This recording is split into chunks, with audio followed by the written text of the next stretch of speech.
Tuesday, November 26, 1929. The New York Times. 2 killed, 22 hurt in wild rush at fire in workers' building. 200 trapped in blazing shack of subway toilers dash for the single exit. Trampled on stairways. Men employed in Long Island City tunnel project are routed at midnight. Some leap out windows. 5 are seriously injured. Score are treated for lacerations. 2 men were killed and 22 were injured late last night in a stampede to escape following a fire in a building housing subway workers at Vernon Avenue and Newtown Creek, Long Island City. One of the dead was identified by his fellow workers as Frank Ogansky, a compressed air worker. The other body was not identified. The bodies were found in the blackened, twisted wreckage of the building by firemen before the ruins had cooled. The unidentified man who was killed had just been employed and was to have begun work there for the first time at midnight, the police learned. Other employees knew him only as Charlie and thought he had come from Newark. He was about 50 years old. Ogansky's body was found over a washstand on the second floor. He had been suffocated. The dead, as well as most of the injured, were trampled, cut, and bruised in the struggle to get out of the building. Some suffered broken bones and bruises jumping from windows. The 5 most seriously injured were Berthuin Joseph, 117 Hudson Avenue, Brooklyn; Doherty George, 74 West 104th Street, Manhattan; McGinnis Joseph, 153 West 103rd Street, Manhattan; O'Toole Martin, 222 Garfield Place, Brooklyn; Stegco Joseph, 156 DuPont Street, Brooklyn. Locker rooms in building. The building is 100 feet long and 50 feet wide. The main structure is of 2 stories with a 1-story annex. It is of concrete and galvanized iron sheathing. The ground floor was used for storing materials. The upper story provides a locker room for the subway workers. The building is used by the Mid-Eastern Construction Company, which is digging a tunnel under Newtown Creek as part of the subway connecting the 8th Avenue line with Brooklyn by way of 53rd Street. Just before midnight, the building was crowded with 200 workers getting ready to go on the midnight to 8 a.m. shift. They were in various stages of changing from their street attire to their working clothes. In the power room on the first floor, John Powers, an engineer of the construction company, was standing beside a large switch. He saw a flash such as is made by a short circuit. He jumped to throw off the current, but there came a blinding burst of flame, which drove him from the room. Immediately there was a cry of fire from the workmen. Fire spreads quickly.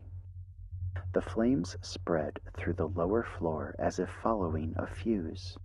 A dense black smoke rolled up the stairs and sent the men dressing above into a panic. There were 2 stairways, narrow and twisting, running from the second floor to the first. They were so low that men had to stoop to get through them. The instant the cry of fire was heard and the first billow of smoke poured up the stairs, the men dashed for these stairways. In the confusion, the first ones in stumbled and rolled down them, and those behind fell over them. Those still behind found the stairways choked with struggling forms. While the men were struggling helplessly on the stairways, others of the 200, finding that exit completely blocked, ran to the windows. These were so narrow as scarcely to permit a body to pass through. Several men, however, squeezed through and jumped to the ground 15 feet below. Many of these received broken bones and sprains. Smoke adds to the confusion. The cooler heads among the workers tried to calm the others, and gradually the masses of men at the bottom of the stairs were unraveled. There was difficulty getting to safety even from the first floor, however, for there was only one door leading into the open air, and black smoke poured up from the burning waste in clouds that blinded and choked them. Within a few minutes, however, the uninjured workers and those less seriously injured carried their less fortunate comrades out and laid them on the ground. Among those injured, most of them suffering from lacerations and bruises, were Macaulay Belmar, 30 years old, 635 Rockaway Avenue; Fellerston George, 36, 231 West 127th Street, Manhattan; Kavanaugh John J., 33, 161 Beach 112th Street, Rockaway; Maloney Patrick, 32, 40-27 45th Street, Long Island City; Huggins Martin, 35, 423 Halsey Street, Brooklyn; Canaday Samuel, 31, 160 Lefferts Place, Brooklyn; Richard Waddell, 39, 249 West 116th Street, Manhattan; David Belfield, 39, 100 West 134th Street, Manhattan; Thomas Mahoney, 4720 45th Street, Long Island City; George Dixon, 39, 25 West 136th Street, Manhattan; Joseph Ryan, 31, 2 Bank Street, Manhattan.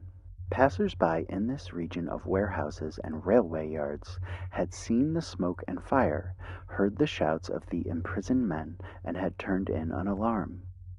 Word spread throughout Long Island City and into Brooklyn and Manhattan that there had been a disaster, and ambulances and police emergency cars rushed to the scene. 6 ambulances were sent by St. John's, Flushing, and Greenpoint and Reception hospitals, all carrying surgeons. The men were first attended in an emergency hospital conducted on the grounds, but the more seriously injured were sent to regular hospitals. Police Emergency Squad 5 from Long Island City went to the rescue, together with all available police reserves under Deputy Inspector Leahy. 3 alarms were turned in, bringing 15 pieces of apparatus from Long Island City, Astoria, and Woodside under command of Deputy Patrick Marr. The fire surged through the building, despite the fact that there was little wood in its construction. The inflammable material burned out fairly quickly, however, and by 1 o'clock the fire was under control. The framework of the building stood, although it was estimated that the flames had caused a loss of $50,000. Police and firemen and some of the workers who had escaped injury did not wait for the complete subsidence of the fire to enter the building, and smoke was still rising from the structure when the bodies of the 2 victims were brought out. Workers told excited stories of their rush for their lives as they poured out of the burning structure. Suddenly, the electric lights started to blink, said Thomas Mahoney of 4220 45th Street, Long Island City, a compressed air worker who was injured. In a few minutes they went out and we were left in the darkness. Then we smelled smoke. The men all made a dash for the stairs. They got only halfway down when they were driven back by smoke and flames. I was in the rear, so I turned back and tried to pull a locker away from one of the windows. As soon as several of the men saw what I was doing, they pushed me aside and started to climb out of the window. I was trampled in the rush, but finally managed to climb over the sill and slide down to the ground on a cable.